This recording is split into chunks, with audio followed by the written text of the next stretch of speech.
Hey there everyone, it's Nina Marie. Thanks for joining me today for another video. Today's video and project is part of Simon Says Stamps holiday blog hop featuring brand new dies that coordinate with Tim Holtz stamps. Simon Says Stamp has a beautiful collection of coordinating dies that coordinate with Tim Holtz stamp products, and this latest release features a whole bunch of holiday classics that are going to be fantastic for creating projects this season. So I'm going to be utilizing some of the new dies in the release along with Tim Holtz's Holiday Things and Tattered Christmas stamp sets. So let's talk about the project I'm going to be creating today. I wanted to make a Christmas tree out of books. In Tim Holtz's curio class that he taught for Simon Says Stamp, you can find it over on the Simon Says Stamp YouTube channel. In that class, he taught how to make mini books.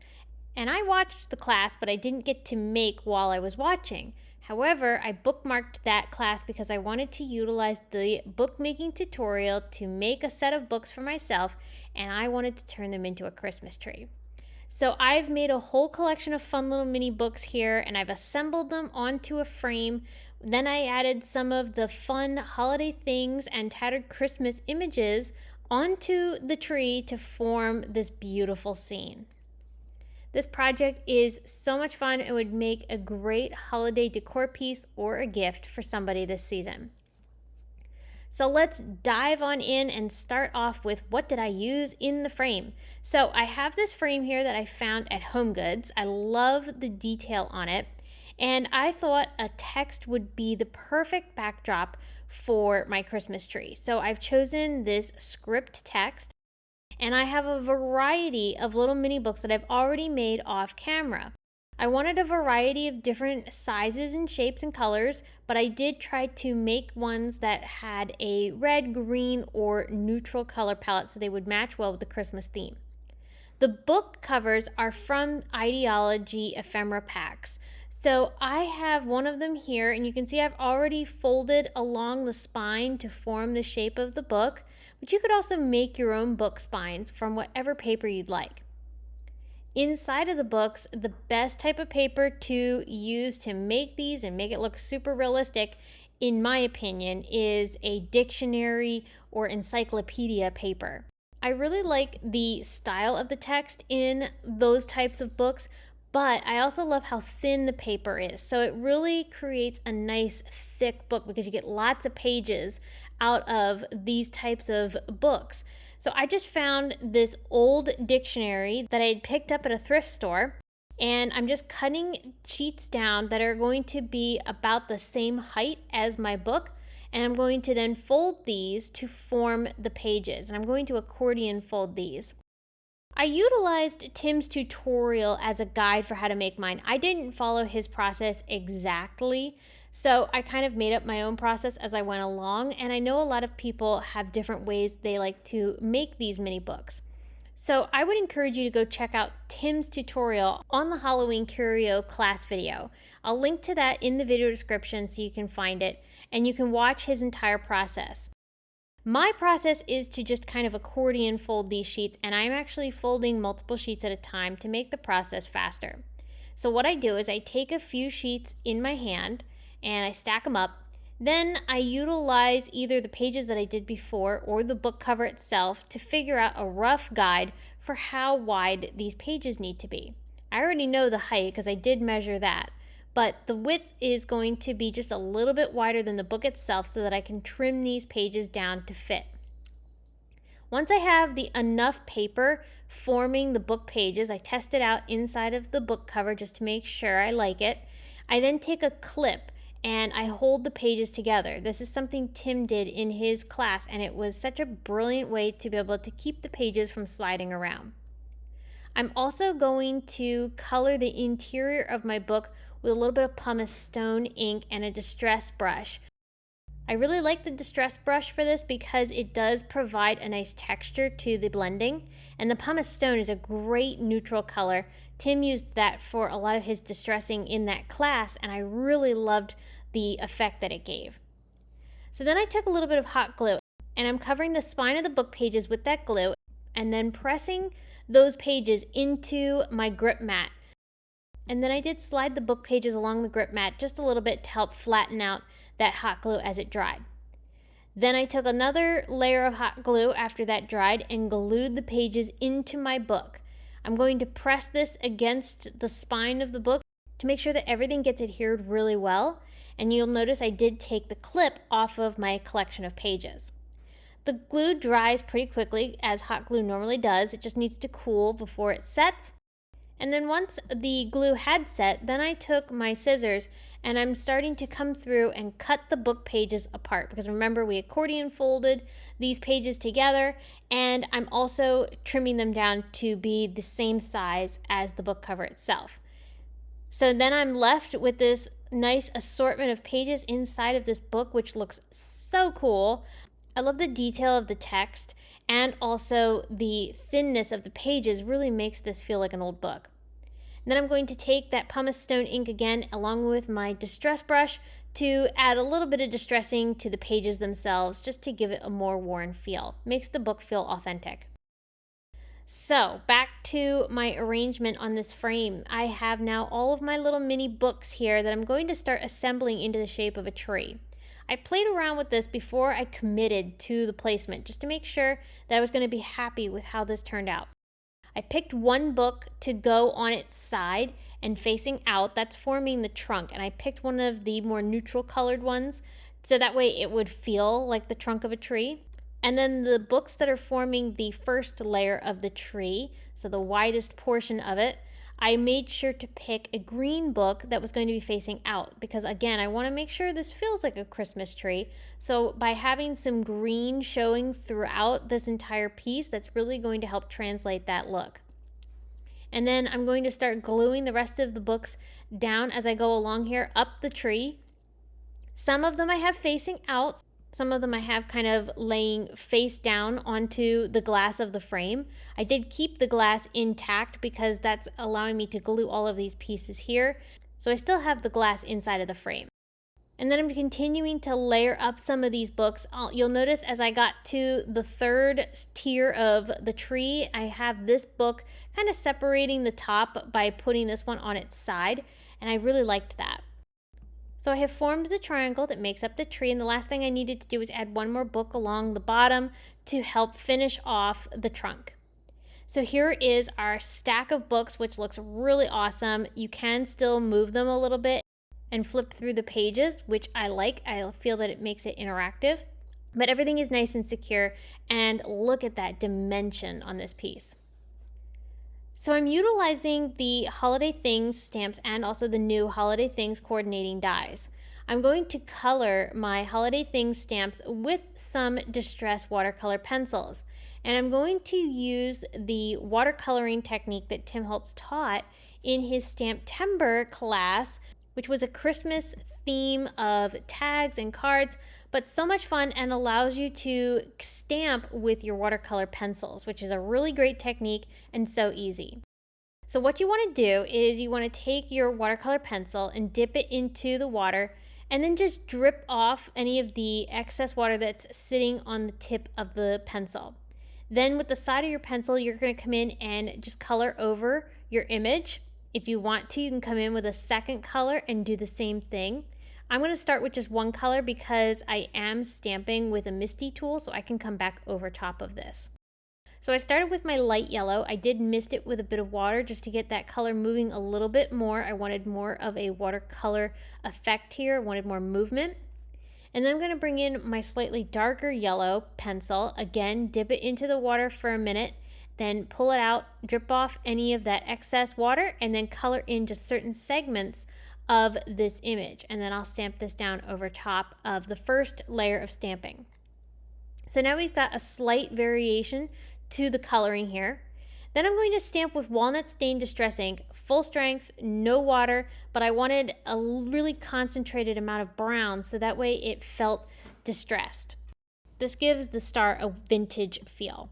Then I'm bringing in my Santa image and some red distress pencils. I'm starting first with a light red. I believe this was Candied Apple. It's nice and bright. And I'm going to stamp Santa to get his coat down first. Once I have the coat done, then I brought in some gray to do his boots and also his beard. I also tried to make sure to get the cuffs of his coat as well. If I have too much color down, I'll just brush it off with my rag and then stamp this down again over top of the red. I'm going to keep coming through and adding more layers. I added a little bit of black for his boots to get some additional detail and shading there. Then for his face, I wanted a light creamy color, so I brought in Tattered Rose for that one. In the end, I did decide to color over his hands with a little bit of green to make it look like he has gloves on instead. And then to start distressing things, I'm bringing in a combination of both pumice stone and also walnut stain and applying those in different sections of my stamp image just to get some of that more weathered look to him. Because we've got a lot of distressing going on with our books, I want Santa and the star to feel like they belong in this scene. So we want to make sure that we add some of that distressing to this image. Then I'm going to bring in the coordinating dies for these stamps. Now you'll notice I did stamp some of these little pine branches. I didn't end up using them in my finished project, but I'll save them for something else. I did that same watercoloring technique with a few greens and also browns to create those color tones. So we're going to be using the Santa and the star today. I did tape all these dies down with my washi tape just to hold them in place as I run them through my die cut machine. But then we have all of these great die cuts that we can use on our project. At this point, I realized I wanted to add a little bit more of a vintage tone to the white paper. So I'm going to bring in my pumice stone distress crayon, and I'm going to carefully apply some of this pumice stone here and there on top of the image and then buff it out with my finger.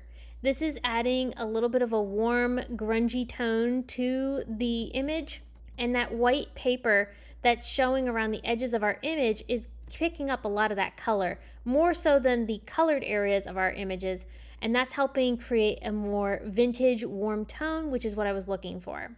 This matches now really nicely with the book paper. I'm going to start assembling my pieces. I put the star at the top, of course, with a few layers of foam tape just to give it the same level of dimension as the books. Then for Santa, I decided he needed to have some glitter. So in a few different areas, mostly focused around his coat, I added a little bit of glossy accents, and then that allowed me to sprinkle distressed rock candy over top. Santa's going to get adhered on top of the book, so I did pick a few strategic areas that I felt would be a good place to add a little adhesive so that I could glue him on top. I also took a Tim Holtz word plaque. This is a Christmas one, and I'm coloring it with a bit of white picket fence distress crayon just to give it a nice bit of contrast. This is going to go right underneath Santa on top of the books. I do want to create a frosty finish on this project, however.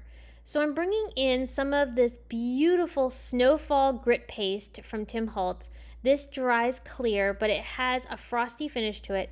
And what's going to happen is it will make it look like there is snow collecting on the books. So I'm using a spatula to help me apply this paste in different portions of my project, trying to think about if the snow fell on this piece, where would it collect? And so that's why I'm just picking certain areas to apply the paste. I'm not putting the paste on everything, just in areas where I feel like snow would collect and maybe not melt and would be a great place to add that frosty finish.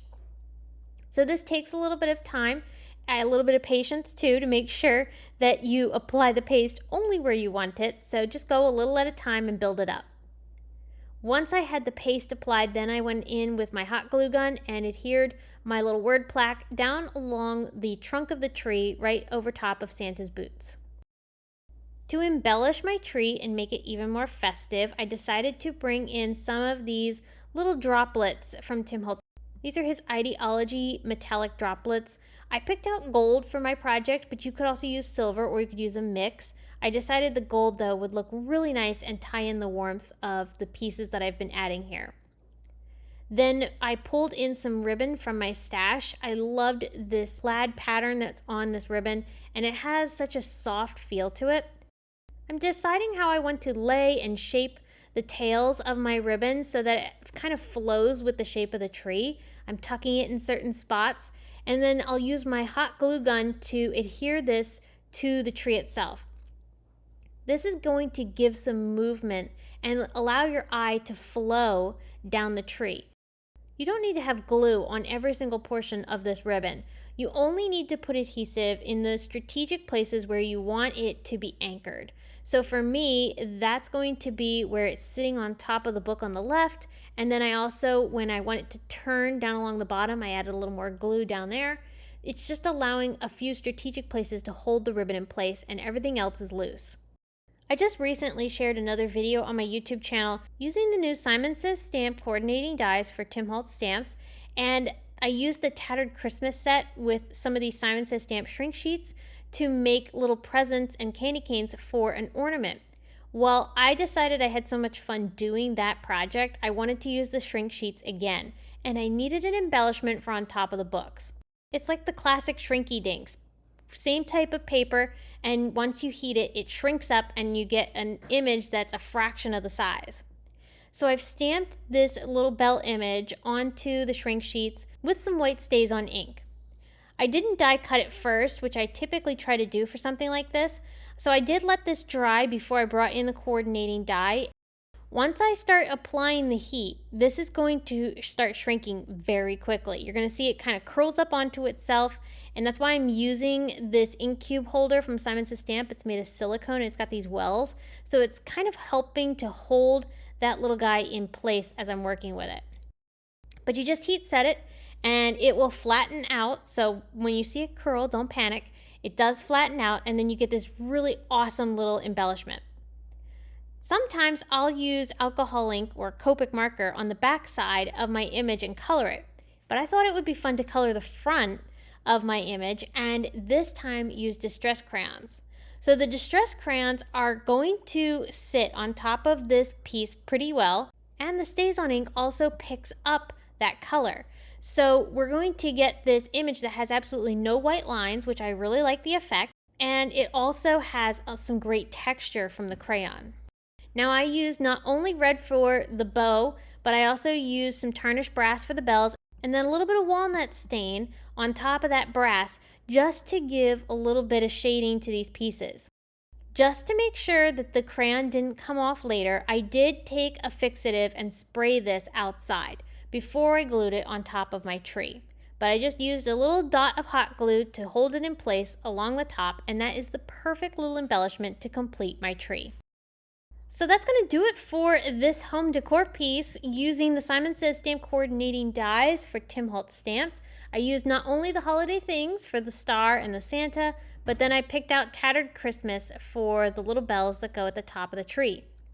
Making this tree out of books was so satisfying. I had so much fun making these little mini books, and I loved that I was able to take them and arrange them in such a unique way to create a beautiful piece.